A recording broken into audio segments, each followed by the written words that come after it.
You good to go? I'm ready. Say no more.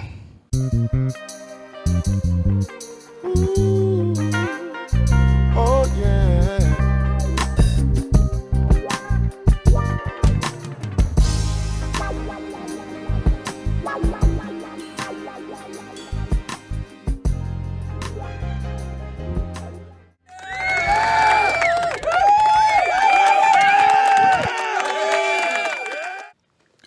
Well. We back again.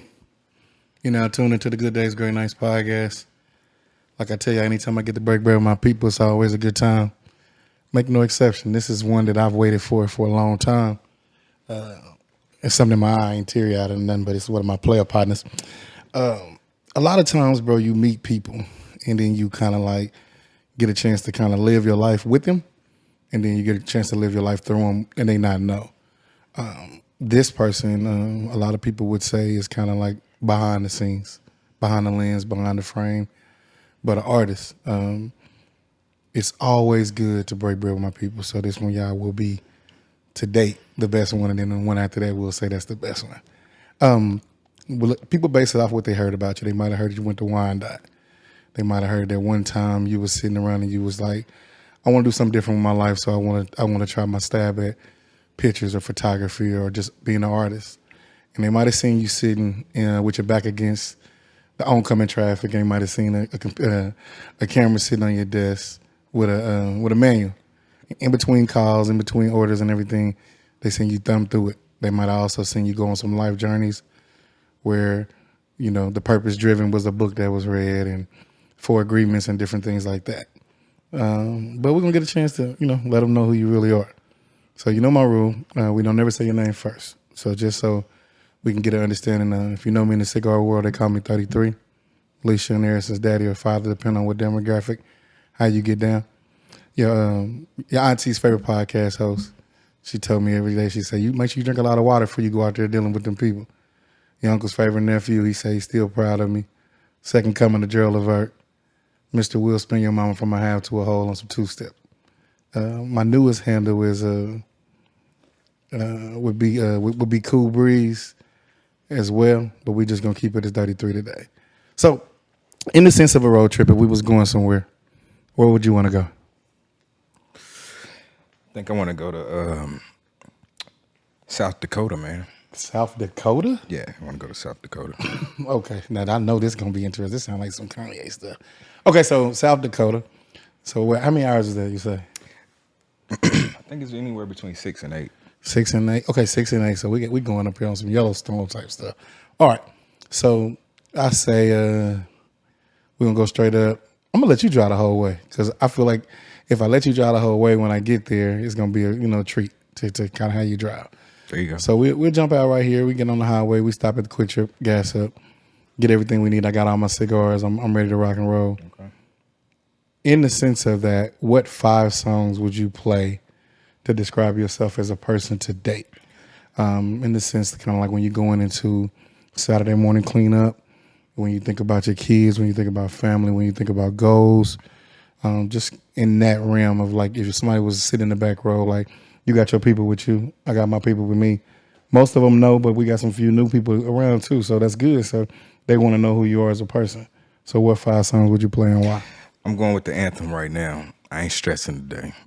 That's the first song. That's it? That's the first song. Tell me about it. Tell me about it. You just can't say it. You got to tell me about it. Man. You know, you hear that song, you see it on social media right now. It's been popping, man. And it really resonates when you're trying to turn over a new leaf and you just, hey, ain't nothing about to stress me out. Ain't nothing about to bother me. Yeah.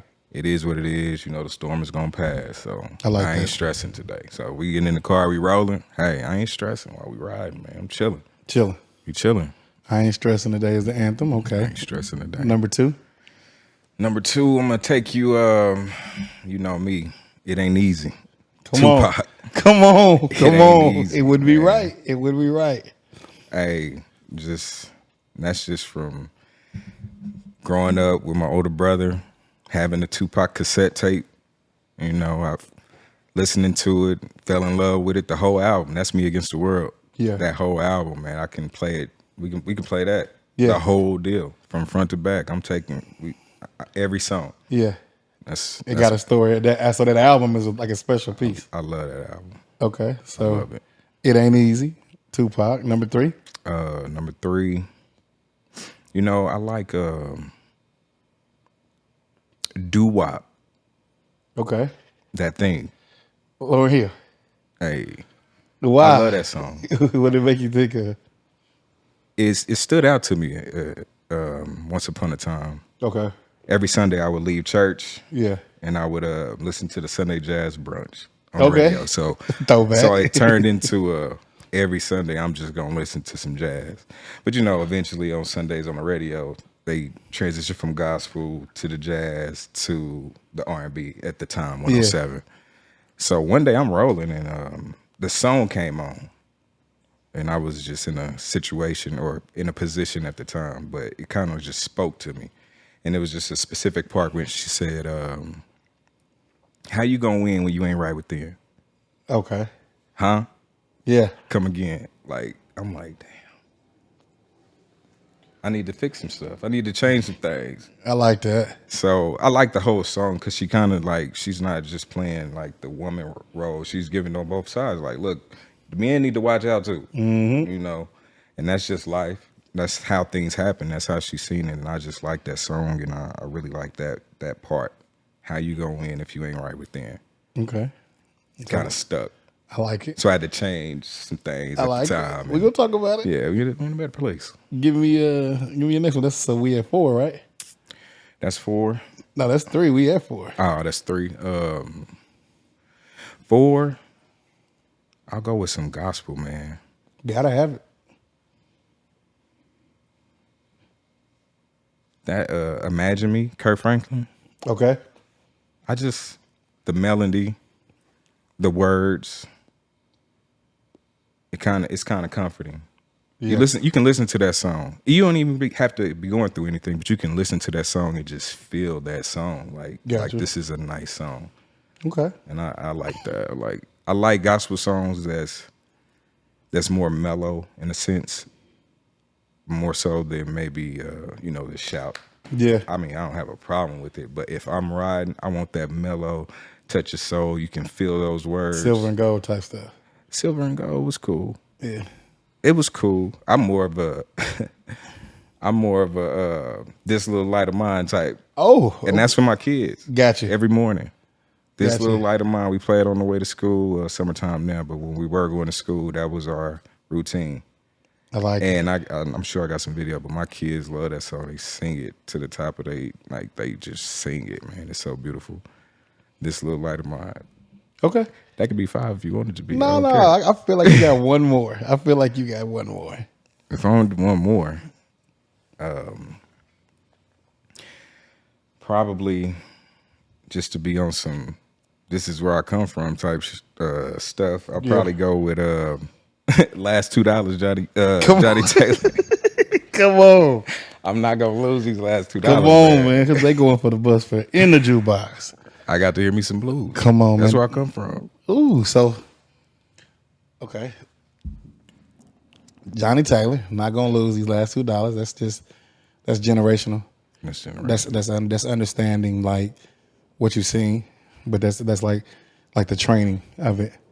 4 would be Imagine with Kurt Franklin by the way of This Little Light of Mine. 3 would be, what do we say here? 3 was Lauryn Hill.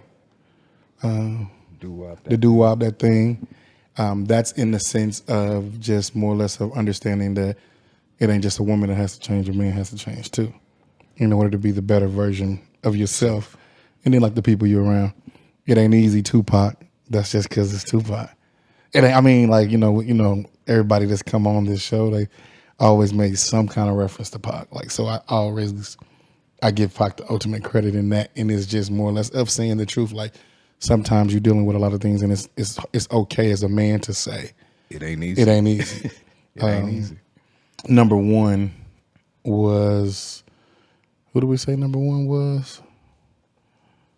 I'm trying to think. Normally I can't reach for it. Let me see here. I honestly forgot. It was Tupac. It was Tupac. It was Lauryn Hill. Kurt. Last $2. The anthem. I ain't stressing today. I ain't stressing today. So do me. And I don't even know the guy's name. So. Do me a favor, man. Introduce yourself. My name is Corey Coppage. Come on, man. Pop it now. They call me Corey Coppage. It's Ishman on Facebook. Come on.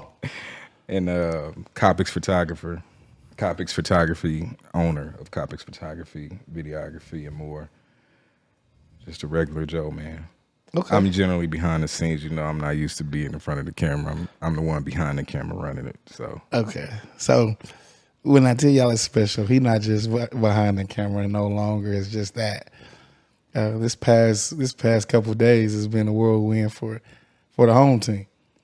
So I checked the scoreboard, and we was up. We have about 100. We have about 100, and excuse me. It's always good to see your friends get their flowers, but when you see your brothers get their flowers, it's amazing. So I would like to introduce to the world Kansas City People Choice Award, Best Photographer 2023 / the Tee Ervin Award. That's my dog, both of them. But it was a sight to see. And my dog, he's never really one to be in front of the camera. So to have him here, have him sitting down is amazing. So I must ask you first off and foremost, what motivates you? Man, my kids, man. I have a 5-year-old, my daughter. Okay. I have a 3-year-old, my youngest son. I have a 12-year-old, my oldest, man. And the motivation is for them to see me doing something productive. Okay. For them to see me not just lollygagging or, doing anything crazy, but just to see me actually work. And it's funny because my kids right now, they just want to pick up the camera. Okay, they want to do what daddy do. Yeah. Daddy, I want to take a picture. Let me see your phone. My son, let me see your phone. I'm trying to take a picture. I'm like, man, come on, let me get my phone back. No, I'm trying to take a picture. And he be taking some good pictures too. 3 years old. You got an eye? You got an eye for it? Man, it's so funny. But when I try to take pictures of them, it's a whole nother story. Yeah. You know what I'm saying? But other than that, man, the motivation, I honestly just have a passion for it. I kind of just fell into it. Yeah. And that's even coming out of high school. When I was in high school, I had a job at the local pharmacy. It was Osco Drug at the time. Okay. Now it's CVS. Was you on Minnesota or was you on State? I was on 10th. I was on 10th Street. Come on, man. Back in the pharmacy, man. Come on, man. By the Goodwill. So what was happening is we used to be able to get, we got a discount at the store. So we was getting the cameras for next to nothing, getting the pictures developed for next to nothing. Disposable I had friends joints in the lab. So it was whatever. So I always had a camera, a little Kodak disposable camera or whatever. So in high school, we would take the pictures in the hall, at the parties, at the games, whatever. They either knew I had the camera or my best friend has a little brother. Once he got to high school, he was the cameraman. Like he had a nice camera too. I was like, okay, little bro, gonna be a pro. I didn't really have a desire to be a photographer. I was just taking pictures. Yeah. But and what high school was that?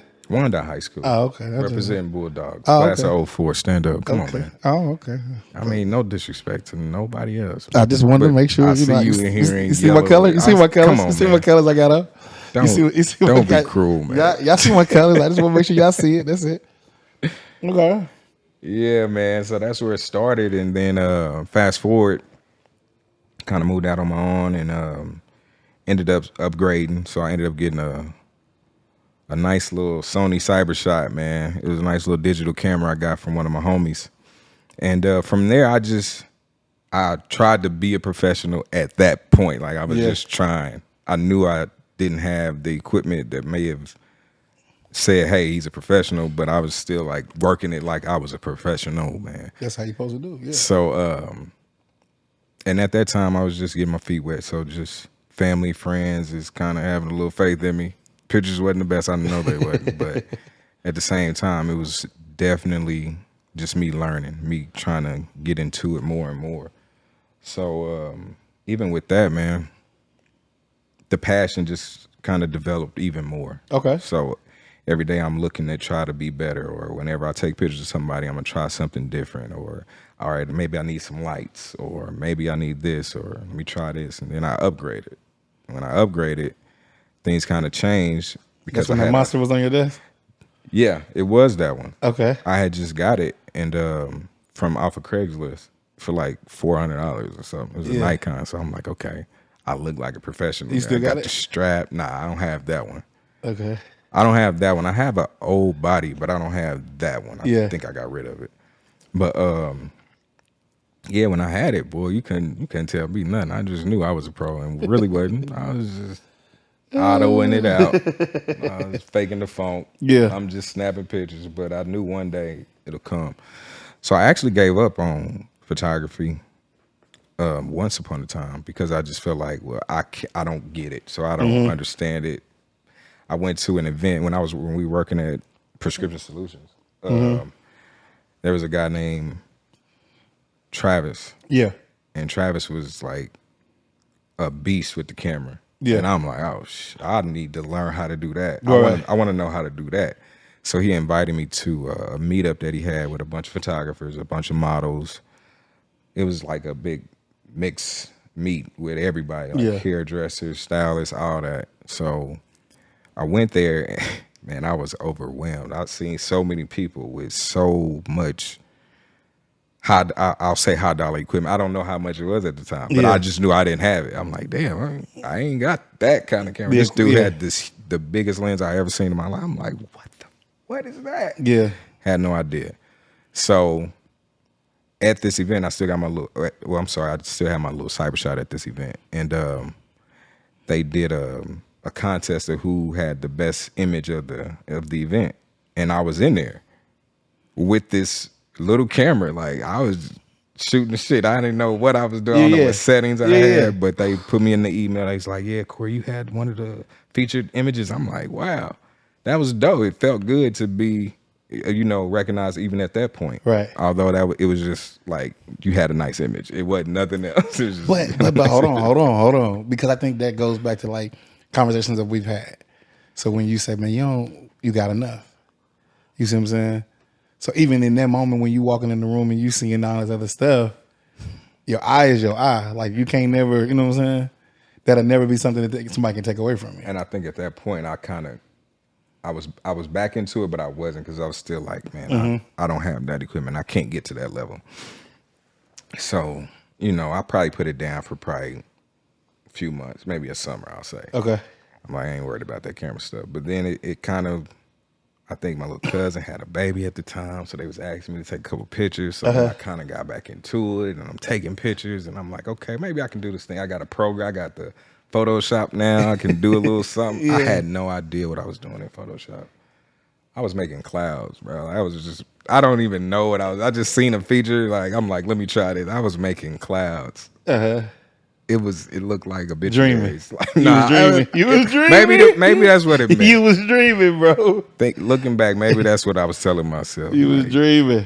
Like, your dreams are gonna come true one day, but right now this is just garbage. I like it. So is that around? So fast forward, is that around the time when I came to you, or is that after that? So that was after. I think you came about what, 2000? That's like 15. Was it 15? Yeah, because it was 16. It's like 15, like 14, 15. Okay. Because I had the superhero. I was nervous. I had one on the superhero award. I won the superhero award. Oh, okay. And I laughed. I think you was already ready to go. You was like, I'm tired of this place anyway. Yeah, I was. You was like, this corporate American stuff is a game. Woo, woo, woo, you know what I'm saying? I just didn't want to play the game. Yeah, and I think at the time you was on you was like reading. Like I said, the Purpose Driven. Like, that was one of the, like. I did have that book. Yeah, so that was from a pharmacist there. Yeah, so like it was those conversations that me and you would have. But I remember going to that desk, bro, and seeing you with that camera, and you like, I don't know what to charge. I don't know, like. I had no idea.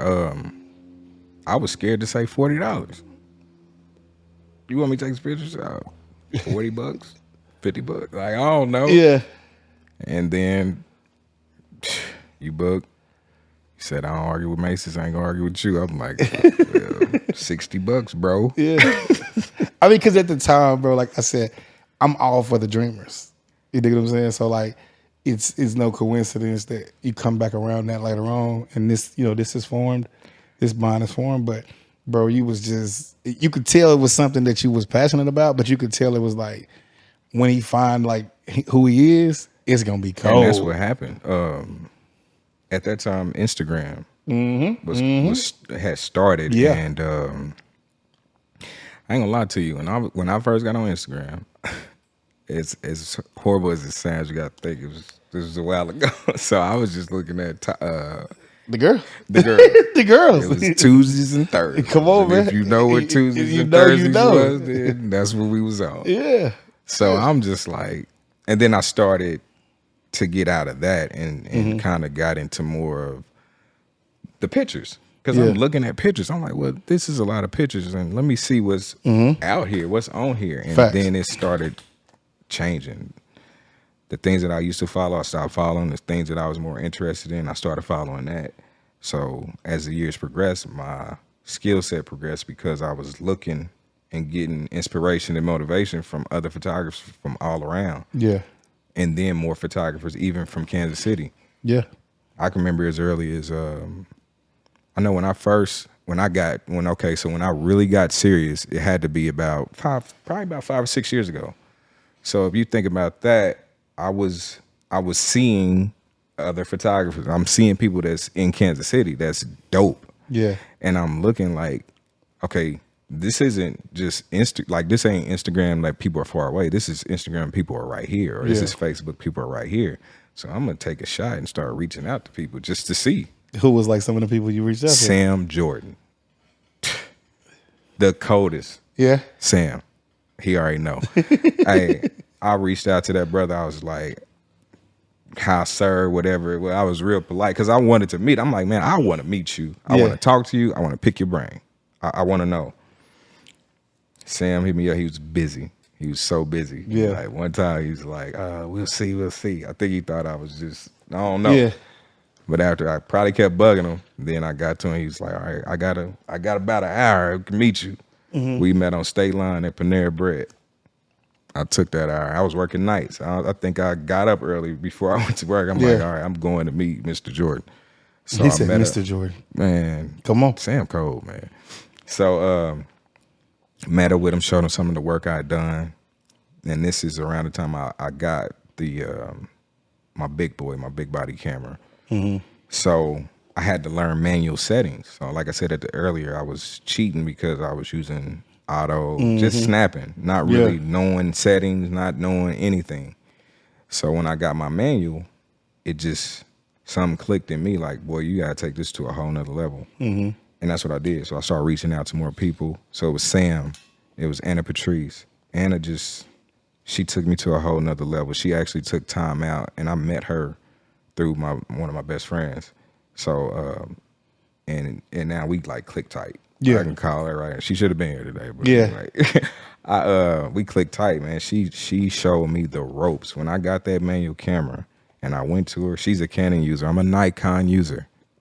Yeah. So when I got my camera, she's like, I don't know what to do with that thing. I'm like, you better show me something now. I need to figure this stuff out. Because it was a point where I was working too hard in Photoshop once I did figure it out. So I was working, trying to make a picture perfect in Photoshop because it would be grainy. Like I said, I didn't know my settings. I was just cheating the game. So I'm like, I need to learn how to get it right out of the camera. Can you teach me that? Went to school, man. Went to school, and that was the best thing that could have happened to me. So Anna Patrice, yes. Sam Jordan, yes. Caleb Gunn, yes. Yeah. Chris, yes. Man, it's been a lot of people that I've reached out to that has been able to help me get to the next level. Mm-hmm. So the motivation kind of stems from being around good people, being around like-minded people, being around people that's not in competition with you. Fire. I mean, I'm just saying that really is the motivation, because imagine if you are around the opposite. You got people that's, you say something about your baby, he got to tell you 10 things about his baby. The one-uppers. We live in that world. I'm not with that. Yeah. And I make an understanding to whoever I talk to, you know, when I say something to you or when you say something to me, I'm not looking at it like you bragging. I'm looking at it like this is a moment for you. I'm happy for you. So when I say what I'm saying, I just want the same respect. I'm not trying to one up nobody. I want everybody around me to win. So the motivation is to be around those like-minded individuals and you know, stay the course, man. That's my stay the course. Yeah. Okay. So then when you look at your life and you say maybe you got to shoot 24 hours, what does that look like? If I got to shoot, maybe you got to shoot. Maybe you got to do this and then you got another shoot or something. I'll tell you what today was like. Okay. All right. I woke up at 5:30. I got up, went downstairs. I grabbed my water, and I grabbed my water and my journal. I didn't write in my journal, but I did grab it. Okay. Because I just wanted to be in proximity. It's over there. Yeah. But I went downstairs and I started working on a couple of projects that I have. Gotcha. Because I don't have much of a window on a daily, depending on what day it is. So today was one of those days where I knew I had something to do every day, and I had a session. And then I had to come and do the pod. Yeah. Rather, I was behind the camera or in front of the camera. Yeah. So I'm up at 5. I'm downstairs working to about 7:30. 7:30, my son, he's up, and he looking to see where I'm at. Yeah. So, Daddy, I want oatmeal. I'm like, all right, here I come. So I come back upstairs, get him together, and get him fed, get him off to daycare. By that time, I come back to the house. My oldest two is back up, or they waking up now. So now I got to get them fed and get my daughter to gymnastics today, right? Come on. But we was pushing it too close. So we didn't make it to gymnastics because I had the session to go to. So I ended up going to the session, knocked that out the park, tried to get back home in time enough to get my son from daycare. Yeah. So then to prep a little meal for the kids and get some time before I had to come here. So that's just a busy day.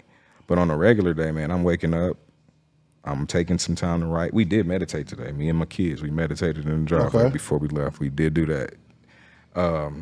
And that's just my daughter asking me, can she meditate? Daddy, can I meditate with you? That's what I'm saying. Like, these kids are watching us. So when I'm outside and I'm doing stuff, I'm standing in the yard barefoot, or I'm meditating in the sun or whatever, my daughter's watching and she's asking questions. Yeah. That's my partner right there. That's my homegirl.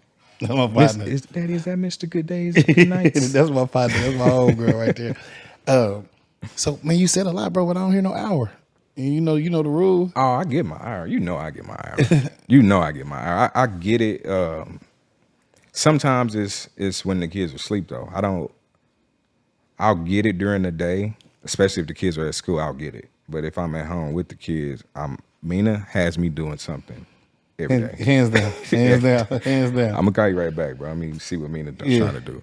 But I get my hour, man. Like I said, when I'm editing, you know, I'm in a zone, so I'm relaxed, and I just be going, and time really flies. So that hour don't even seem like an hour. It's like 10 minutes for real. Facts. Once I get to going, and then outside of trying to edit for just a real simple hour, I'll get it. I'll do that either when they're asleep, like I said, late at night. I probably turn in for bed by 11:30. That's on a regular, unfortunately, but I'm up at like 5, 6, latest 7:30. Yeah. You know, but. See, we had some good conversations, bro, and there's some things that they're not privy to or they won't be able to see, but I've seen the conversations where you just call and you're like, hey, I'm thinking about doing this. I'm thinking about doing that. Everybody may not know. Some people do. This was a dream, but you kind of helped me make it a visual. You see what I'm saying? Oh, yeah. So it was never, my thing was like, I'm just going to do audio. I want to do books. I want to have people's voices. I'm going to use the board. Yep. And I'm going to do like a web series with just all audio. I want the sound effects. And you like, nah. I didn't say nah. No. Okay. It's not a nah thing. You like, look at this. Like, all right. I look. It's Da Baby. It's Da Baby, right? It was an interview. Yeah. He's on the Breakfast Club and he telling his story. He popping this, shit. Like, you know how we do. So you're like, bro, that's you. I'm like, what? So I'm like, But I ain't no rapper. You know what I'm saying? He like, nah, bro. The way he do his thing, like His mannerisms. his story. Way Yeah. he talk, you know what I'm saying? Like it was.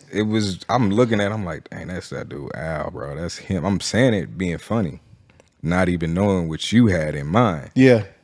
So, I mean, you can go into it if you want to, because we got asked this question. What, the second season? Yeah. So How did this happen? So, bro, I was in the clouds. I'll be honest, man. I can smile about it now because I went through the storm, but I was going through a divorce. I was going through a divorce, and life definitely does happen, bro. But I was in a place where I was working like 2 jobs. I'm working at one job, leaving the other one.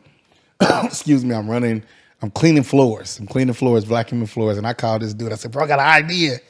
And he like, hey, I'm like, I want to do a pod. No, before you go there, okay. Let me give him the skinny. Give him the skinny. I'm gonna give him the skinny. So, at this particular point,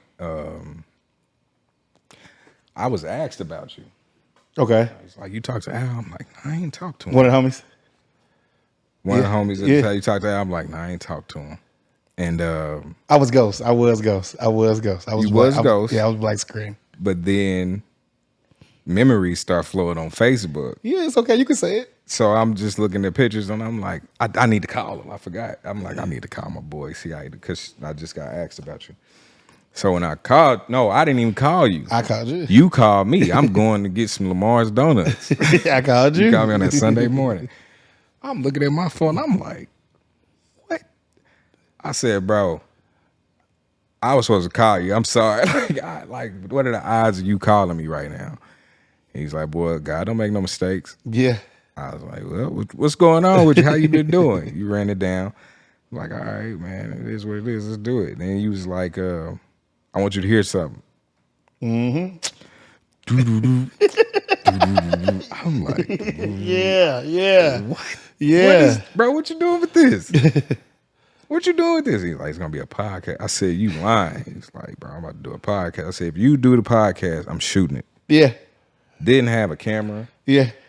I had my Nikon, but it ain't a video camera 18, like that. 18 minutes. 18 minutes and you got to drop a commercial. You gotta, that's how it was, man. 18 minutes and we got to pause it and rearrange. Yeah. So it was definitely that.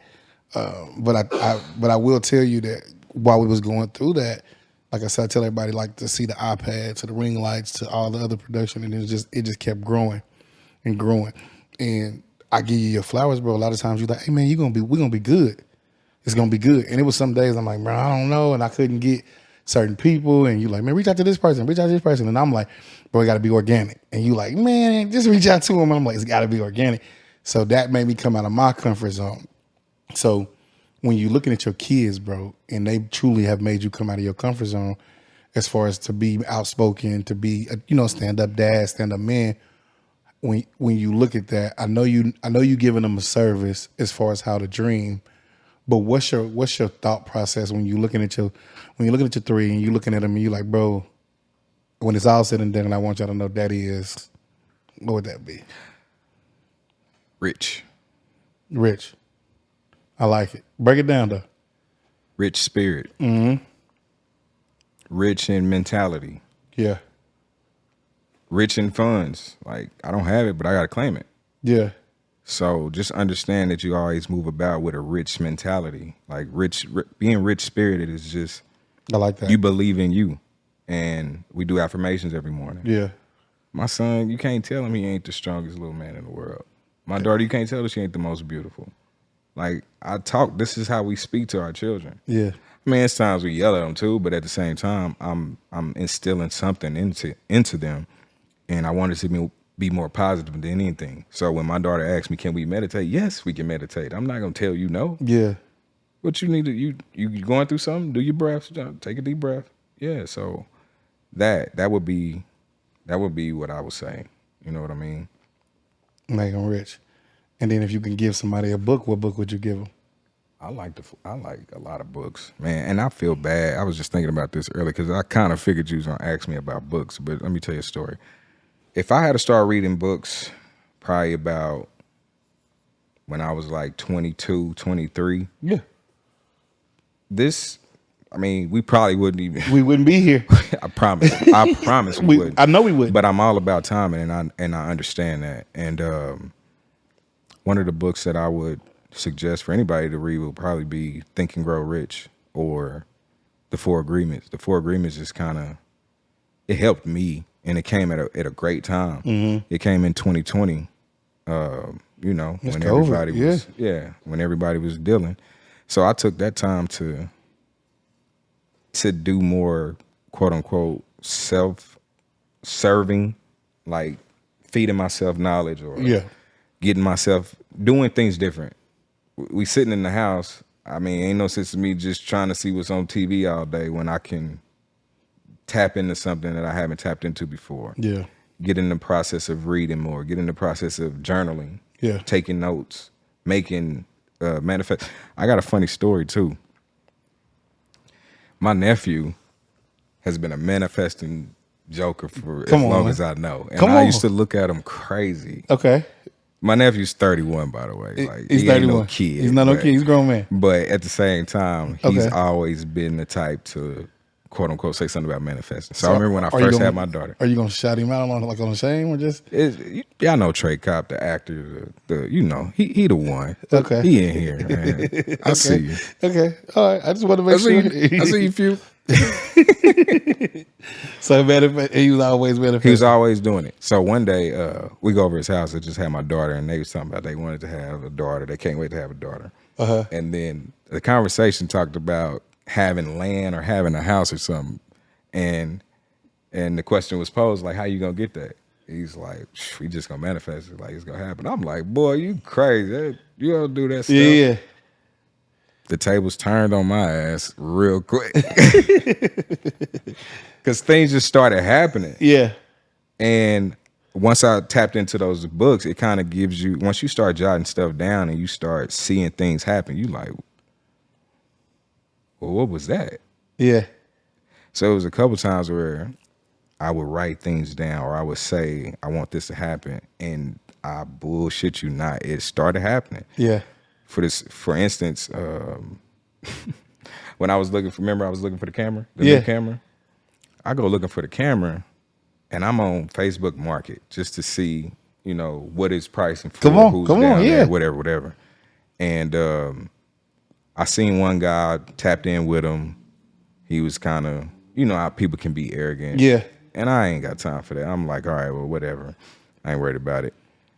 Give it a couple days. I go back on there. I'm looking. I see another camera. I'm like, okay, let me click on it. So I click on it. Everything looking good. I try to go to the owner or whoever posted it. Go to their profile. I go to their profile. The first picture that I see is my nephew and the dude. Yeah. I'm like, what the hell? Screenshot, send it to my nephew. I'm like, hey, man, you know this dude? He like, yeah. It was Khalid. I was like, yeah. He's like, yeah. I was like, man, see if he still got this camera and see if you sell it to me or hold it for me or something. I get paid Friday. Come on, man. Come on. Dude sent him the message. Dude responded back. He's like, I got a couple people asking about it, but if your uncle want it, he got it. Off the strength. That man held that camera for me for like 4 days. Yeah. Went and picked it up from him. Mind you, we don't know each other. I'm just my nephew. Yeah. Go pick it up from him, man. While we sit in the parking lot, have like an hour, 2 hour conversation. Just talking about life. Just talking about the stuff that I picked up out of the books, manifesting and God. I mean, just talking about life. And talking about positive things and what we're going to do and all that, man. And then I ended up inviting him to the pod. He came and did the pod. He did. Do his own thing. But just the odds of that coming from my nephew who has been in the business of manifesting. Yeah. And then I'm like a newcomer, like, wow, this is how it works. You know what I'm saying? So it's just been an amazing ride because, I mean, I got plenty of stories. But would you change it? Right now, no. You wouldn't change none of it? Nah. Because once you set out on a journey, I think the way that God works is he gonna test you. Come on. I like it. Let's go. Come on. And this is another shout to my nephew because I remember one time he told me a story about asking God for patience. You got to. You have to. Hold on. When you asking for patience, Come he on. gonna put you through some stuff to test that patience. Facts. So be intentional with your words and kind of reword it like help me utilize the patience that I have.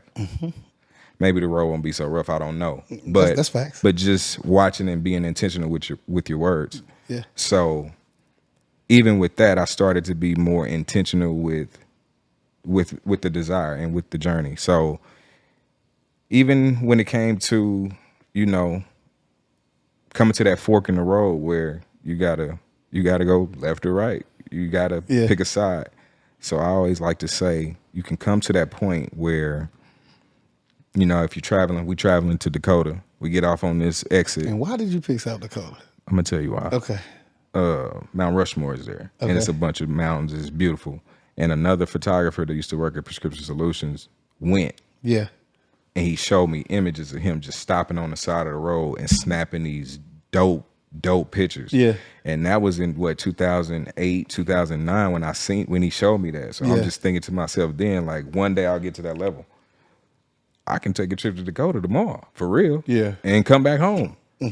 So, but when I take the trip, it's going to be intentional for me to get these images that I know are there that can be beautiful sitting in my living room or beautiful for me to sell to somebody or whatever the case may be. But it's still a photography trip. So, yeah, that's why. But I forget where I was at. Talking about manifestation. And then, I think I don't know, bro, like all of it's so dope, bro, when you look at it and you add it all up, bro, and you go into those thoughts, because a lot of times, and you said something that I don't want like to speed past, like your tongue has so much power. And from a person who didn't understand that, man, I want to be a roadie. I want to do this. I want to do that. Somewhere along the line, you allow people to get into your head, right? And then they tell you that you can't do those things. They kill your imagination. And then you go along with it, right? And I will tell you that certain things you say, I call myself on Facebook Alfred Humble Garner. You do. The reason why, bro, because everybody was like, man, all that humble shit don't work. And I'm like, nah, bro, that ain't the case. Like, the underdog gonna always win. It's gonna be one of them things, like, the humble cat gonna win. But I didn't realize even that, like, saying it, humble to it all, tattooing on my body, you gotta walk it out. You have to walk it out. If you say I'm a bad motherfucker, you gotta prove that you're a bad motherfucker in whatever way that you say it, But I will tell you that I definitely agree with you when it comes to the things that come out your mouth, man. And the things that come out your mouth is like reflection of your heart at times. Even when your heart's like sour, even when your heart's like full, what comes out is what it will be the reality. If you allow it to plant in your head. So definitely don't want to speed past that. When you're looking at like this and you, like I said, you taking pictures. So to go from pictures to now video, to doing weddings, to doing corporate events, 360, photo booths. Man, you done had your hustle in a little bit of everything. Like, what has been like some of those fun moments in this that make you say, I got to pivot or I got to go certain kind of ways in that? Like, what made you want to get into the video? Oh, that goes back to the journey. Once you set out on it, everything is going to fall into place. That's where I was at, the manifesting and the journey. So along my journey, once I mapped it out, once I did my research and development, once I wrote out, okay, I want to have a 3-camera setup. I want to do this. I want to get this lens so it can do that or whatever. I wrote all this stuff down, and video was really the first thing that I fell in love with. Okay. It really wasn't even photography. Like I said, I didn't even know how to do photography, but I knew how to hit record. Right. I knew how to hit record. I didn't have editing when I was doing that. I probably started doing video at church when I was like 12 or 13. Everybody do. Well, my one of my bros in the church, D'Angelo, he was a preacher. So at that time, he was like, I need somebody to record me preaching. So I'm like, I'll do it. Yeah. So I was I've been the cameraman, but I didn't know what that was. I didn't know this was media. I didn't know this was a sense of broadcast at that time. I like picking up the camera. So along the journey, you said a fun event or something. Something fun. I tell you something fun is when you get booked and you don't. I mean, I don't know everybody, but when I get booked and I'm in a space, I feel like I'm supposed to be there for whatever reason. Say that again. When I'm in a space, whenever I get booked by anybody, I feel like I'm supposed to be there for whatever reason. Okay. Case in point, I got referred from Sam to it was like a summit for kids. It was a little program that they did, had them in there like a nursing event. They had pharmacists, nurses, doctors, all this, trying to get kids more in the health field, right? Yeah. So I get there, and what happens is they had these speakers, like keynote speakers. So they had people from KC Scholar, a couple other organizations, and they had the head doctor from the Chiefs and the Royals, just a black man. I forget his name right now, but I'll get it to you. But he tells this story. He's talking to little kids. They probably middle school, high school kids. So he's talking to them, and they're tuned in, but they not really tuned in. They hear him talking, but I'm listening, and I'm taking pictures, but I'm listening. I'm like, and he said something about, I remember when my dad asked me what I wanted to do, and I was kind of like stuck in the middle of the road. I didn't know which way I wanted to go. He's like, I had to come to a point. I had to ask myself, do I want to have fun now and work later, or do I want to work now and have fun later? And that just stuck with me because I was literally like on the verge. I didn't know if I should just give it up. Maybe I'm tripping. Maybe I'm not set out for this, or maybe I could just hold on to this job and be miserable. I don't know. Yeah. But the thing that I was getting to earlier, going to South Dakota, is we get off the highway and you got the exit where you see everything, McDonald's, gas station, everything is that way. Yeah. And you don't see anything on this other side, but that's the way you got to go. Sometimes you don't want to just stay. You don't want to just keep going with. Stay the course. I mean, we want to stay the course, but sometimes that course, when you get to that fork in the road, is to go the route where you don't see everything immediately, but you keep going down that road, and you're gonna run into that Motel 6. You're gonna see that light. That kind of light. You're gonna see it, and then you keep going later on, and then that's when the places that you're supposed to be, it all just falls into place. But nah, you don't see it when you first get off the exit. You at that job, you see that paycheck every other Friday. Yeah, you see these benefits. You I like see it. all I like that. it. Yeah, you see what I'm saying? Yeah, I get it. You don't see all that over here, but you got to have enough faith to know that later on down this road, it's all gonna come together. And that's where I was at that particular time. So when I heard that, I'm like, I was supposed to hear that. I went up to that man. I'm like, hey, thank you. You just spoke to me. Yeah. I don't know if everybody else was listening. I got it. But I was. Yeah. You know what I'm saying? So that's where I was at that particular time. So that's like something exciting for me that's happened at an event or a booking or a photo shoot or anything. But I always get something out of it, and I always end up having a good conversation with whoever I come in contact with. It's not always just about the business.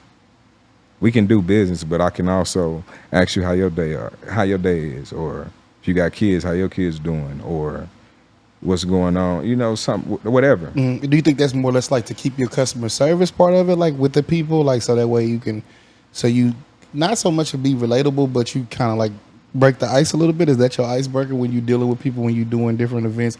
Outside of what you're getting from them, of course, and you're going to get those things, but do you feel like it's sometimes too, like, it's important that I talk to them, it's important that I build that relationship, that rapport? I just don't come in and just do your event and I'm gone. Yeah, you wanna build that. You wanna build a relationship, and you wanna like establish that, it's more than just it's more than business. Yeah. So I do it. I'm not gonna say intentionally, but I do it because that's just who I am. Yeah. And it was before I had kids, you wasn't catching me nowhere doing nothing for real. I would go out, but I'm just saying, like, as far as being a people person, I'm not. Yeah. But then once I had kids, I'm like, boy, you gotta do what you gotta do. Facts. So that comes into building character, having principles set, and developing yourself. I mean, it all comes back to self. and trying to be a better individual all around. So if that means that's a form of customer service, yes, it is. But I'm doing it with everybody. You know what I'm saying? That one right there strong, boy. I ain't never coughed that much day in my life, boy. Listen, but you've done this, bro, and like I said, I watched it. Now you got so many of them. You got custom. You build a pipeline. You build a clientele where you doing. Every year I got your Christmas party. Every year I got your birthday. Every year I got that. If you got a young photographer looking at that type of situation and they want to know, like, hey, what's the best way of going about doing this? Like, how did you do that? Because how many years has this been? Would you say playing with this camera? Probably about 15, man. 15. Yeah. And I'm never discrediting when I say playing with it. That's just how my lingo is. But 15 years of it, right? So 15 years to almost to the date. Just about, yeah. I would say. And a couple of days ago, you sat in an event center, you sat in a space, and you seen somebody that pushed you, always told you to do what you needed to do, and when you wanted to do it, they were available, right? How does that make you feel, bro, to be the Kansas City People's Choice Tee Ervin Best Photographer for 2023? Has it sunk in? In a sense, yeah, it sunk in. I just know it's gonna be a little different, just a little bit more attention, if anything. But I didn't set out for acknowledgement. Come on, talk about it. And this is something that I was trying to get out at the awards, but again, alone, this is a journey. You tap into what your purpose is, and then what your purpose can do, and how it can help others, how it can affect others, how it can lead others to want to do more. Yeah. And I turned out to be somebody that people look up to. So even with that, it kind of puts something on you, like, okay, I gotta do this like that. You know what I mean? Mm-hmm. So for anybody coming up, just if it's your passion, you hear this a lot on this podcast, but honestly, if it's a passion of yours, you got to stick it out. You got to do your homework. You got to tap into it. You got to keep raising the bar. You got to keep taking it to another level and understand that it's not like this ain't it. And you got to understand that even the person that you look up to is looking up to somebody else.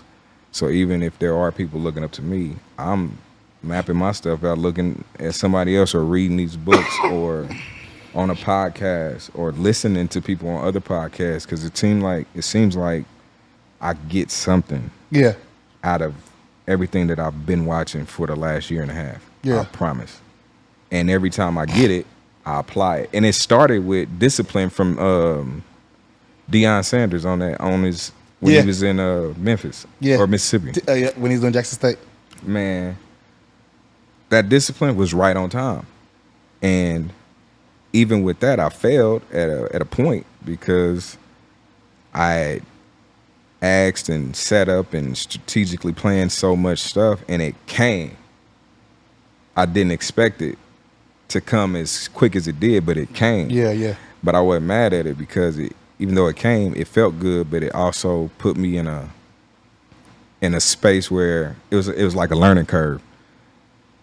So this is back to the video, how I tapped into the video. So I tap into the video because I was doing it at church, got away from it, got into photography. But then in photography, it's like, okay, in my mind, I see things. And when I say I see things, I'm like, if I was to shoot this, I would do it like this, or I would do it like that. Yeah. And then I just said, I'm just going to start shooting stuff. Yeah. So even before you told me about the pod, I had told myself that New Year's Eve 2019, I'm like, I want to start shooting movies and videos and maybe podcasts. I'm telling my people that. Yeah. And like, oh, that'll be dope. I said it, but I wasn't expecting, I didn't know what was going to come along on the journey. So to fast forward and for us to have that conversation, that was kind of like the beginning. So it's like, okay, I know I can do this, because that's easy, because I've been watching all these podcasts all 2020. Right. So I done looked up production from I Am Athlete, the people that's doing it, what they working 85 with, South. like 85. I'm looking at all that stuff because I'm like, man, I can do this. And then when you called, it was like I was already prepared. Yeah. I didn't have the equipment, but I'm like, well, I did know my what I homework, will. yeah. I know what I will need. And yeah, we started with a ring light. That's fine. We started with a tablet. That's fine. Growing pains, but Do you remember those earlier episodes at Pure, bro? If you even the T one, do you remember that one? yeah, Like, I remember them all. What was that? What was that like? What was that moment like, bro? And it's like, I always want to make sure that, certain people get their flowers. But like some of your favorite ones, bro, like what was those like? And not, you don't got to give me all of them, but maybe like two in that range when we were first starting, when the hand, what you said, the hand was kind of shaky. Shaky. I didn't have no tripod. I didn't have no stabilizer. I didn't have nothing. Yeah. But ambition. That's and enough. I'm like, we gonna make this shit work. I don't care how it look. Yeah, and for the record, he tell me all the time, you got content. You got content. You got You content. got plenty of content. You got content. Shaky or not, we damn near 70 episodes in. Yeah. But 70 quality though. 70 Yeah. like with some quality though. And it's all been intentional. And then the ones that didn't happen, it was a timing thing or like where it came back around. But if you think about it, like what was one? I know like early on that Jazz one was special when she came on. Jazz was special. Jazz was special. I got one in my garden too. I like them all. I like when Pinky was talking about the passion. It's like stamped in my head. Yeah. That was the first episode. She out the gate like, if you ain't got no passion, then we ain't got nothing to talk about. Like, Yeah. but you have to be passionate about what you want to do. Yeah. So, and for me, it was like out the gate. All right. And then every time after that, we caught a gem. Even if it was a conversation that we just had that came back around on the pod, we looking at each other like, Yeah. bro, we on the course. That's the Right, thing. right, It's like, bro, right. we here. We doing what we supposed to do. and what you were saying earlier about who you wanted to get at the time, yeah, we were talking, and that's where I was trying to get you like, bro, it's gonna happen when it's supposed to happen. Yeah. So don't even trip. Yeah. You and my dad, I think y'all gave me that because I didn't. It was a lot of times where I was looking at it and I'm like, bro, this ain't making no sense. Like, this is kind of going a certain kind of way. And I remember I was excited, bro. Like, not even being funny. We had we did 2 for 1 that day out of Outlaws, and you used to hate the walls of Outlaws. You were like, I hate these walls. This ain't us. This ain't us. Trash. And The intro looked good out there, but and I remember we had. I remember. With pedals and pushes, the audio was messed up, so we had to use the camera. Like we was jimmy rigging stuff with them. The sound was down for a while, so we had like a lot of toy moments, man.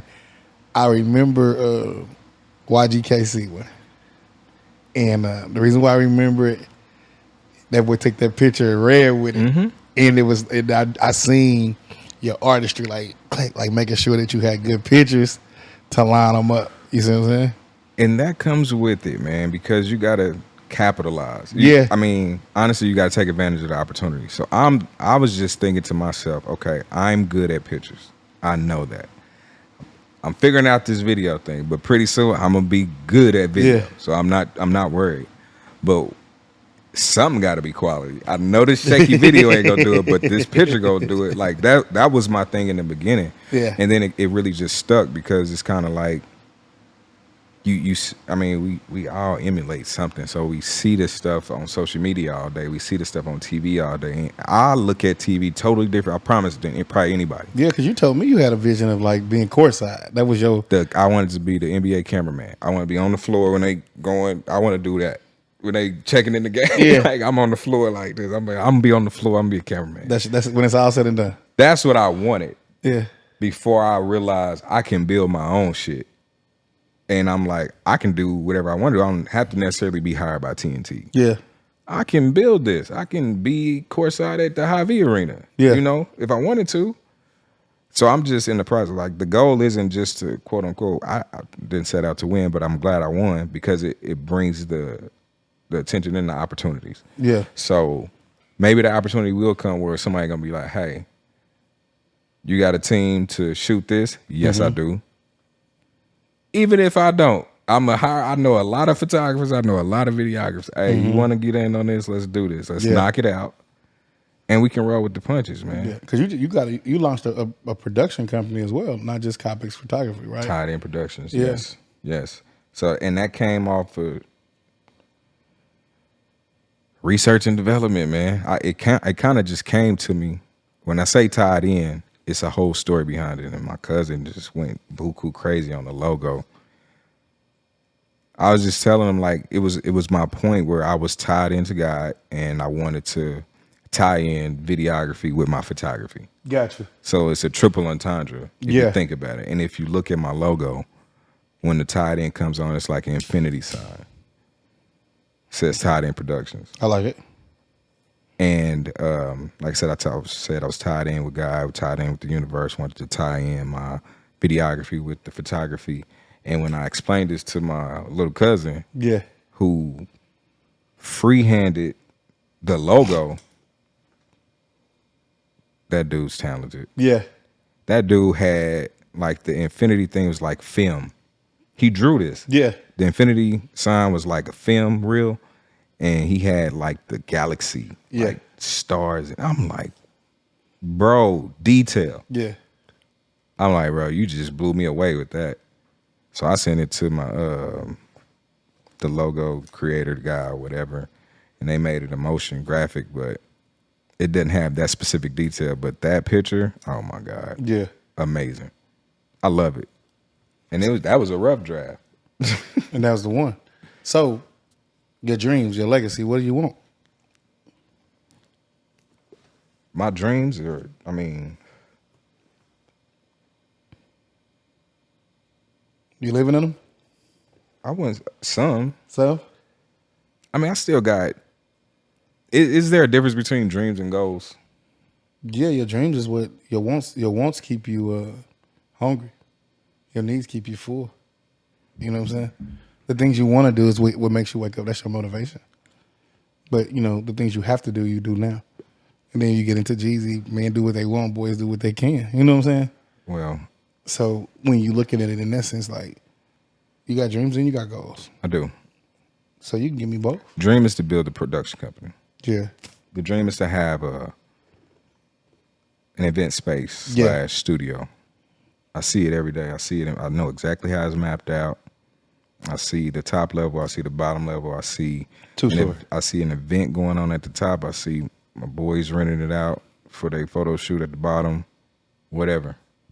I just want to have that space, and I believe it's going to come. Even with that, and I always think I probably overthink because, again, along the journey, you meet people, you have conversation. Yeah.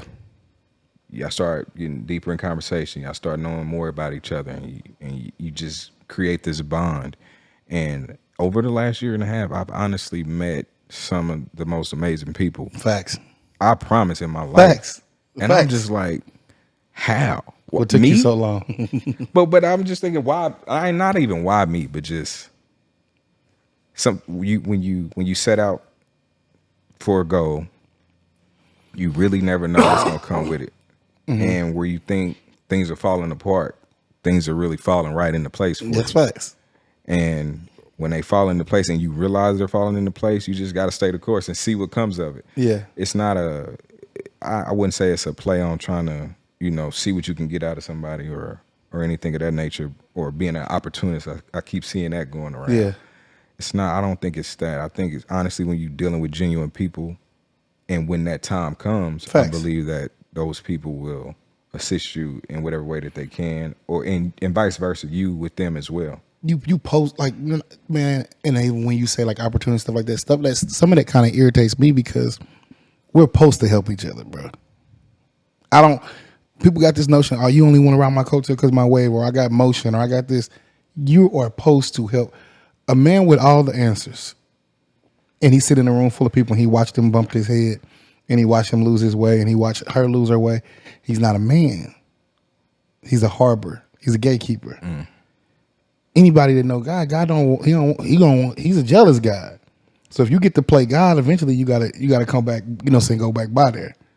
I'm not trying to play God in the sense of that. And that was what I had to learn in this season and seasons past. Like, you can't fix everything, you can't fix everybody, but the things that you have, people call me now. Hey man, I want to do a pod. Okay, cool. I use this. I do this. If you need my cameraman, I'll send him to you. Hey, I got this. I got that. Whatever you need. I want to talk. Whatever you need. Because at the end of the day, bro, people know when you help them, and they know when you not, and they know when you helping them just to get ahead. In this thing, yeah, we cross marketing. I need you to share it. I need you to run it up. But if you don't, that's okay. Because it serves its purpose. It's therapy for you. It's therapy for me. It's therapy for the person behind the lens. It all works in the universe. Is what it's supposed to do.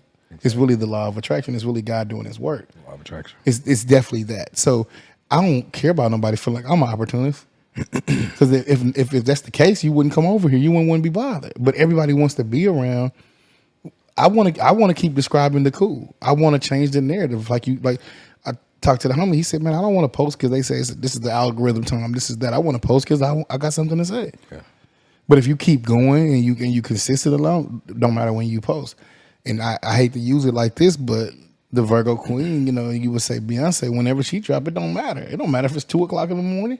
It don't matter. It don't matter if it's 8:37. You know what I'm saying? I got the notification. It's coming. It's ding, ding, ding, ding, ding, ding.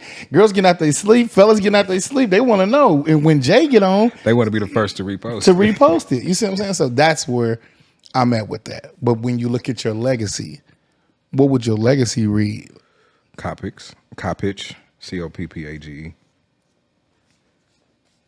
That's just my legacy, man. That's it? My name. As long as my name is spoken in high regards. Yeah. No slander. I can't be out here doing dirt. My kids be like, "Oh, that's your daddy?" Yeah. You know what I'm saying? Mm-hmm. Nah. My legacy got to be, your dad was a stand-up guy. Your dad did my daughter's wedding. Your daddy did this. Your daddy shot that. I just looked at something the other day. Today I posted. I did this couple's engagement pictures. I did their wedding pictures. I just did their maternity pictures. Live. That's creating that clientele. So yeah. That family alone is like, they're about to have a child. So their child is going to be 3 years younger than my son. They could cross paths at any time. Yeah. Yo, daddy took when I was in my mama's belly. Yeah. That's real. Yo, daddy. Long as my kids know when somebody say something about their daddy, it's going to be a nice story behind it. Gotcha. They got memories of stuff your daddy did in their house. That's live.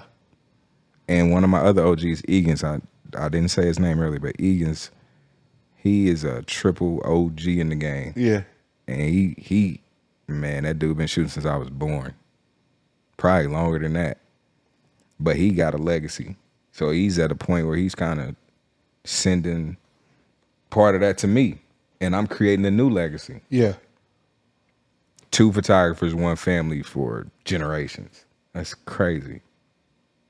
That's crazy. I didn't have a family photographer. Yeah. And that's part of the reason why I like doing photography. A part of that legacy is changing the narrative, if you will. Come on. Because I come from a family of 7. My mom and dad had 7 children. I'm the 6th child. So I'm the youngest boy, and I got a younger sister. She's the youngest girl. But those first 5 children, that's all my mama knew. I mean, that was them. That was the family. Until 86. Come on. It was a good day. 86 roll around. They are my brother older than me is like 11 years older than me. My brother before me. So growing up, I mean, probably as far as I can remember, probably about 7, 8. I can't remember seeing my entire family together. Ever. And I'm 37 years old right now. So, and that's because, people make decisions in life. Yeah. Got a couple brothers just off in school. Yeah. You know what I'm saying? Times have changed. I got a few home now, but one of them still up. So it's 6 of us out right now. So we're getting closer and closer to the goal. But honestly, that was one of the motivations in the beginning, was just having a desire to be able to capture that moment of my entire family. Gotcha. And I would say that, and it was so crazy because I can show you this picture too. I made a picture in Photoshop, and I cropped all of our faces on this picture, and I was like the Coppage family, and I'm like, well, this ain't the real family picture, but It's coming. It's coming. You know, whenever it comes, definitely gonna be prepared for it. And at that time, here I'm maybe in my studio. Yeah. Coppage family taking a Coppage family picture in Coppics Photography Studio. I like it. I like it. I like it. Something to leave to the kids, man. That's the legacy I'm trying to build, man.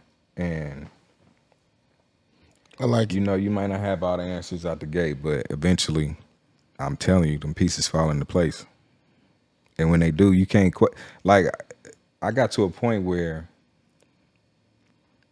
about being intentional, you can't be intentional and then surprised when something happened. So I got to a point to where it's a joke on social media. Like photographers got our own sense of humor.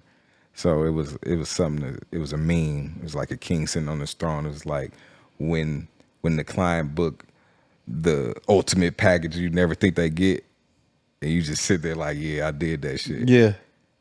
It hasn't happened to me yet, but when it happens, I already put it out there. So I'm not going to be surprised when it happens. Right. I'm going to be like, okay, that was supposed to happen. So you ain't got to So now it's time. Quote the price. It is what it is.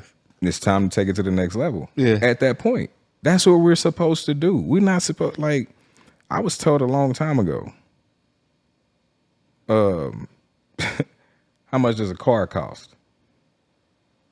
30, 40, 20 to 40, whatever. Yeah. Whatever your range is, you starting at about $16,000 to $20,000. Yeah. So say you got a $30,000 car, and you doing $100 photo shoots. How long is it gonna take you to be able to get that car? Gotcha. A long ass time. So you got to be able to set your mark, like put in that work and be able to provide quality, so that you can take it to the next level, so that you can be more appreciated, so that people will know your worth. And they're not gonna argue with you about anything. So that to me is a way for me to. And eventually I want this to be my primary income. This is what I want because I'm gonna build it. So as I continue to build it, the clientele will shift, and then it'll happen. Yeah. And when it happens, I'm not gonna be surprised about it. I see. So then you took a trip not too long ago. You went to somebody's class. You went to somebody's class. Man, I went down there to Travis Daniels out of Florida. One of the coldest, man. This is me tell you about social media again, because this is, man, I'm telling you, bro. Yeah. That man shot a Chiefs player. He's a ex NFL player. He played for the Chiefs for a little bit. Yep, he retired, and he tapped into photography. So he was up here in Kansas City. He shot a Chiefs player. I think it was Derek Johnson.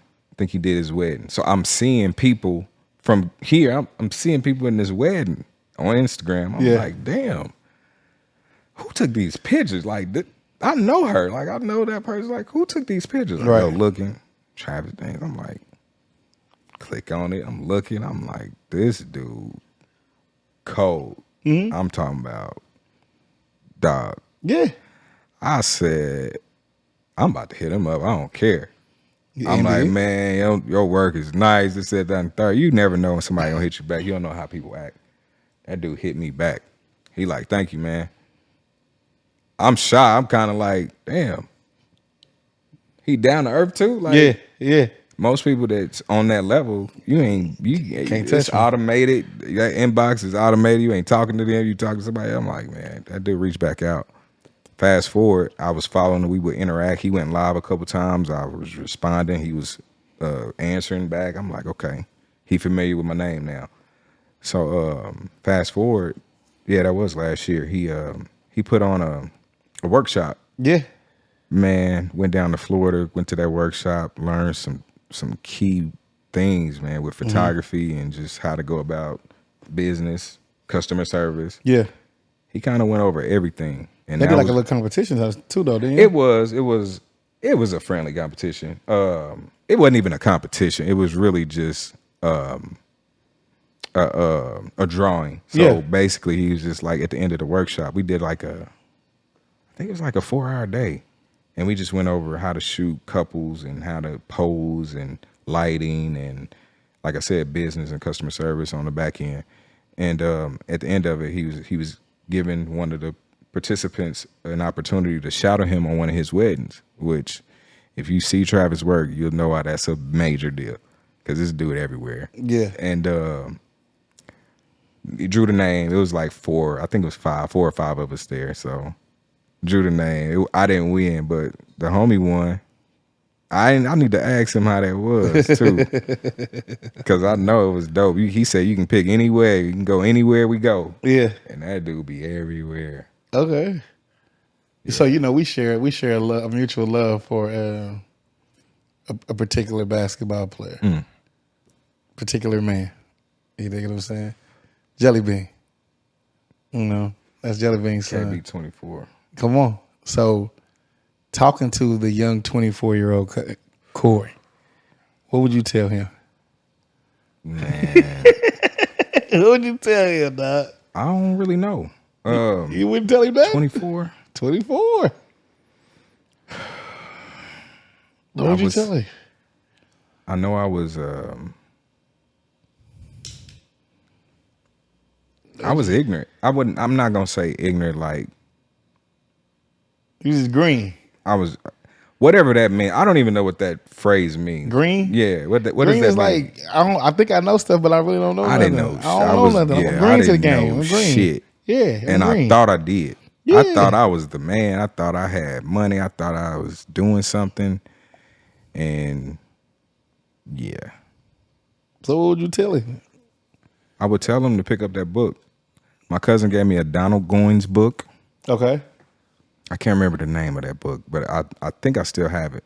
He gave me a Donald Goines book, and my nephew gave me the Rich Dad Poor Dad book at the time. And if you like me, you got a junk drawer. I threw it in there. Never picked it up. Never read it. Wasn't into reading. I was worried about Tuesdays and Thursdays. Come on, man. And probably Dark Horse.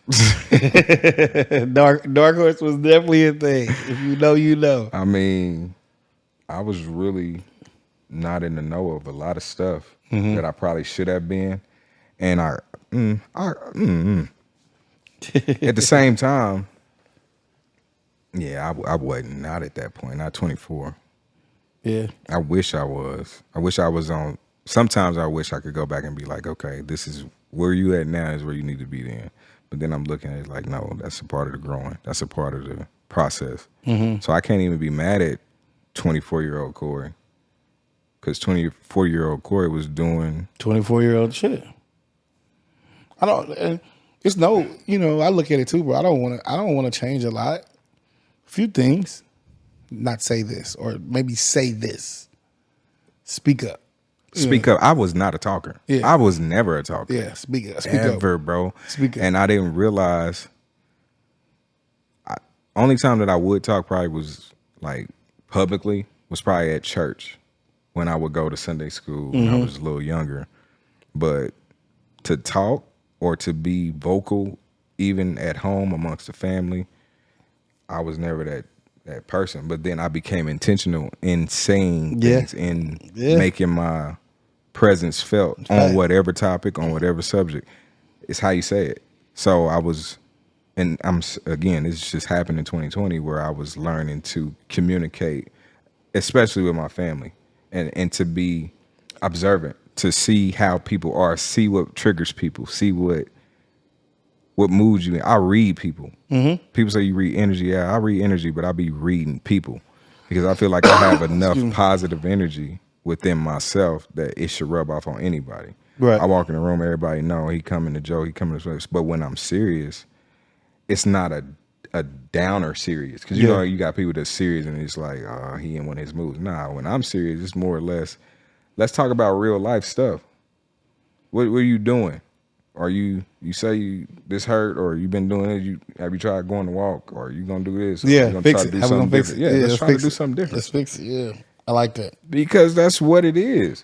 We gotta start thinking of solutions to shit. We can't just keep talking and not do nothing. So that's why I kind of in 2020 was probably it was a good time in my life because I had my son, but it was one of the worst times in my life because I was just dealing with a lot of emotions that I wasn't familiar with. You think they were always there and you just didn't ever tap into them? Or They was always there.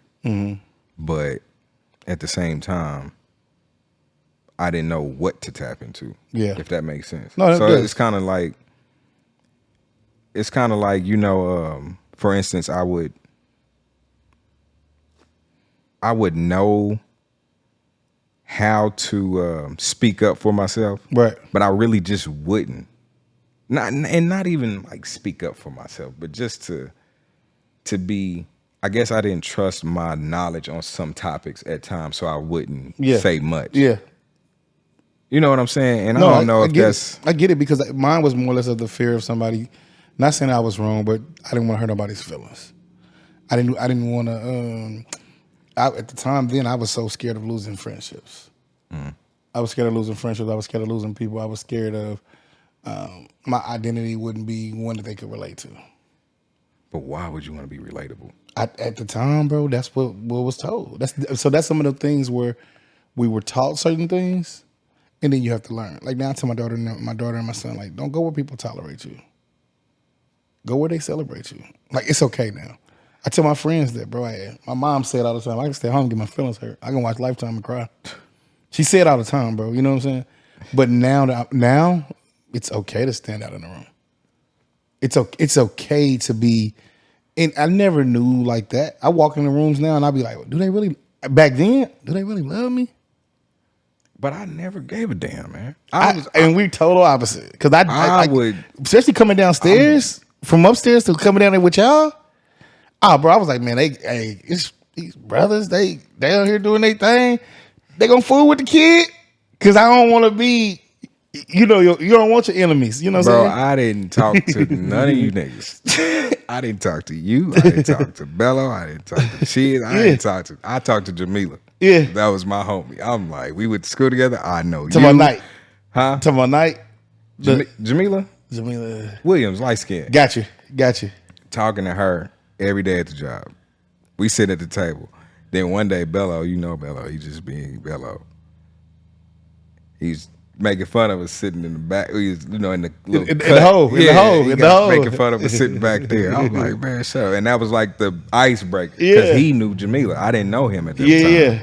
So then it just became, boom, I know him now. We going to lunch with Chiz and E and everybody in that circle at the time. Yeah. And then we all start hanging out and it's like, Tito's. I was just boy. I was just, how at the moon. I was very green, but I didn't give a damn about being relatable. I was just who I was. That's who I am. Bro, if I've taken one thing. All them are sneakerheads too. I'm not. I'm sorry. I was sweat. What was my name? I was Mr. Times No Socks. I didn't care about none of that. Give me some OG Air Maxes and I'm straight. I didn't have to have all that. I wasn't waiting on the shoe releases and leaving and going to go get the shoes. And I didn't know what shoe was coming out when ever. Yeah. So that's good to see, bro. So we in a good place, bro. We almost there. When it comes to like one of your friends or like a person that you know, what would be something that you would like to take from one of your friends? Like a skill or a talent or something that they have. Like what would you say? Not necessarily who, but what would you take from like one of your friends? Something came to me like a few weeks ago. Father's Day weekend, actually. And it's like we really can create our own freedom. And I hate to say this, but I mean, we all do. I don't judge or compare myself to others, but I just be looking at situations. Be like, damn, maybe if I had did this straight out of high school, my shit would be different. Or maybe if I had a baby early or a child in my 20s, shit would be different. So I look at other people's situations and I'll be like, I really don't know what the fuck they deal with. I can't do that. Yeah. But it is some people that I look at and be like, okay, I wish I had the knowledge of, say for instance, like who we have on here from New Wall Street? Chris. Dunny? Yeah. Yeah, nigga. If I had his mindset on reading Shout that out, shit shout and out, knowing shout all out that, Shout out Dunlap. I'm sorry I wasn't supposed to say that name, but shit. I would take that and exactly what he's doing, sharing that information. That's what you're supposed to do. When you have information that can help you and build you up, you got that knowledge. It don't matter if he's selling it. It don't matter if he giving it away. He has that skill set and he's sharing it. Facts. I have my skill set. I share it with whoever inbox me about whatever. Yeah. What you shooting with, what you doing, can I shadow? I don't care. Yeah, you can learn. I'm trying to build a team anyway. It's whatever. You know? So just be genuine in it. But as far as taking from somebody, that's one thing. But then just having that freedom. I think just having the freedom to come and go, get what you want, be able to take care of everything and just, you know, have that, just have everything in locked tight. You know what I mean? That's one of my ultimate goals, is to be able to just have everything locked down tight on whatever it is that I desire. And I believe that it's coming and it's in the process of already on its way. Okay. In the sense of emergency. Mm-hmm. That was the first person you called? For me, probably my old lady. Mm-hmm. Or my sister. Because I know her number by heart. Because I know you're going to Come on. Yeah. So you know her. I only know a few numbers by heart. Okay. And that's my sister for sure. And my lady. But outside of that, I'm probably going to be shit out of luck. That's it. I only know 2 numbers, bro. By heart. You got Anna Patrice? You close? You got the first couple digits? I don't have her number. All right. I don't know. All right. So you know what you got to do, right? I got to figure it out. Okay. So. Write it down in my book. Please do. If you could, one more thing, bro. If you could tell the world, like, something that you think would make them a better person, what would you tell them to do? From what you've seen in your life right now, if you could say, hey, do this will help. Stay, right now, stay intentional, man. Honestly. Be intentional. Yeah. Do your homework. Do your research and development, man. But be intentional about whatever it is that you got going on. And just know that it's gonna play out like it's supposed to. Not how you think it should, but how it's supposed to. And you have to you gotta roll with the punches. It ain't easy, but it ain't hard. It ain't hard. It ain't easy, but it ain't hard. I like that. No, for real, it's not hard, because once you come out of it, you be like, I did that. I did it. I didn't think I was gonna come out of it. I didn't think I was gonna make it, but I did that. So then you look back like, damn, it wasn't easy, but it really wasn't that hard. I like that. That might be that one. I like that. I like that a lot. For real, that's what I would give to anybody on any journey doing anything. Be prepared. Yeah. Be prepared. Do your homework. Be intentional. And roll with it, bro. Because at the end of the day, and that's just one thing. Like, yeah. Because the journey's gonna continue, but once you get over that one hump, yeah, just know, okay, it's the beginning of the next one. We traveling on to the next one. Come on. And when that next one comes, it might not be as rough as that one. It might be an easy breeze, but then again, it might be a revert back because maybe you missed something along the way. So now you got to catch it. You mentioned something a couple pods ago. You said you got, what, 2-year frame? Come on. No, man, because you think about it, bro. You hot. When you hot, you got to capitalize. Think about all the like rappers. You have to. Think about all the girls that was on the American Pub Flyers. If they just would have went to St. Louis, then came back 2 weeks from now, go to Omaha, then come back and go to Oklahoma City, then come back. Now we're gonna go to Dallas. Bro, I've been talking about the border state for quite some time. You have to touch. I didn't realize that. Initially, I didn't know that the People's Choice Awards was originated by Terrell, right? I didn't know that. Mm-hmm. I'm thinking this is something that was picked up from elsewhere. So I was already searching like the border states just to see who else got this going on. And I noticed it was us. I'm like, oh, well, that's it. And then not to mention that the city is on fire right now. It's growing. It's time to run it up. Yeah. So anything out of Kansas City, if you got anything that you're passionate about, do it. Start it, do it, because Kansas City is on the map, and it's a lot of opportunities that is about to be available within the city. I'm telling you now. Mm-hmm. So get ready. Be prepared for your promise. Gotcha. That's what TD Jakes told me. Come on. Now, before you go, since you always behind the lens, I need you to do your best intro version. Like, how do he do it? How do he do it? I'm in third person. How do he do it? Be like, Talk to me. Well. Back again. You know, when I give it my people, it's always going to be a good one. So it's going to be one of them ones. It's going to be one of the ones, baby. Oh, man, I love you so much, You know me in bro. the cigar world, they call me 33. Oh, shoot. Lisa Nair's father, daddy, whichever demographic. How you get down? How you get down? I tease him every time, man. Hey, y'all, I used to have a scratch in the old board. He used to hate it.